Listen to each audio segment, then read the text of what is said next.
Hello Ash and Elm class, I hope you're all well. Now this is our new book for this half term called The Bog Baby. It's a really fun book, so I want you to listen really carefully to it because you'll be doing some fun activities about this when I finish reading. Okay. Long ago, when we were little, me and Chrissy did something bad. We said we were going to Annie's house to play, but we didn't.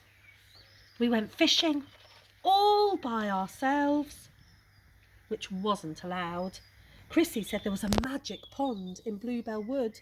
It was only ever there in the spring. When it rained, it made a huge puddle in the dell and pond creatures came. We could fish for newts, she said. I won't tell if you won't. So we went.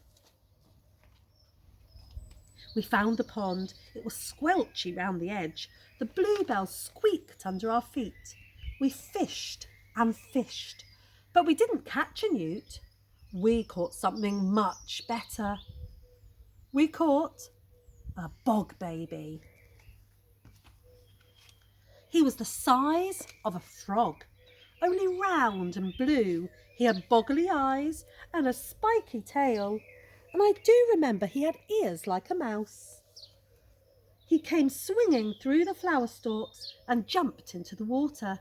He floated up and down on his back and sucked his toes.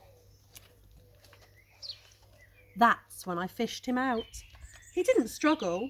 He sat in my hand and looked surprised. He was as soft as jelly. When we stroked him, he flapped his wings. They were no bigger than daisy petals. They seemed too small for him to fly.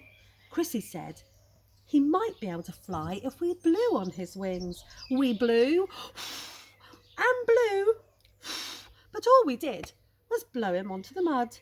He didn't try to escape. He just sat still with his paws over his eyes. We put him in a jam jar, took him home and hid him in the shed. He was our bog baby. He wasn't meant to be a secret.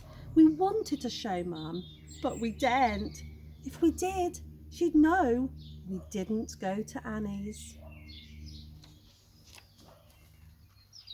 We made our bog baby a beautiful home in a bucket.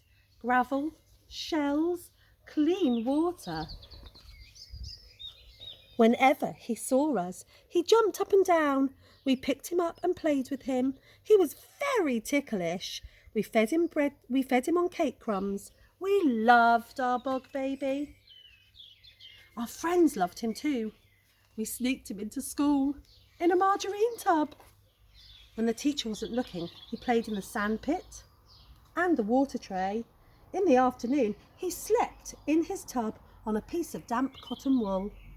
Chrissy made him a collar and lead, and we took him for walks in the field. Once, a crow nearly ate him, but we scared it away just in time. We took great care of our bog baby. At least we tried. But he got sick. He didn't jump up and down anymore. He went pale and his wings drooped. He wouldn't touch his cake crumbs. We gave him all sorts, but he spat them out. We wanted to ask Mum for help, but we daren't because of Annie. But the bog baby got thinner. He wouldn't walk on his lead. He hid under his shell. He wouldn't come out, no matter how much we loved him. Mum found us in the shed. Chrissy wouldn't say why we were crying. We promised not to tell, but I blabbed. Mum wasn't angry though. When she saw who was in the bucket, she smiled and her eyes went misty. She said she hadn't seen a bog baby since she was little. Please make him better, we cried. We love him so much. I know, she said, but the bog baby is a wild thing. He doesn't belong here. He isn't meant to eat cake or walk on a lead or sleep in a tub. She picked up the bucket and we followed her out. If we really loved the bog baby, we had to do what was best for him, no matter how much it hurt us. That was real love. That's why we let him go. Back where he belonged. Can you see him? Looking much happier, isn't he? Living in the wood, playing in the pond, sleeping in the damp leaves under the moon. We never saw him again. I think he grew up and had babies of his own. Last spring, my daughter found the magic pond, and guess what she saw? What's it gonna be? She saw hundreds of bog babies swinging through the bluebells, catching flies, floating on their backs, sucking their toes. That's what she told me, and that's what I believe.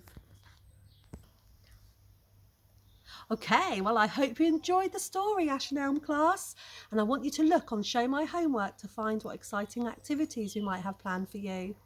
That's it for now. Bye, everyone.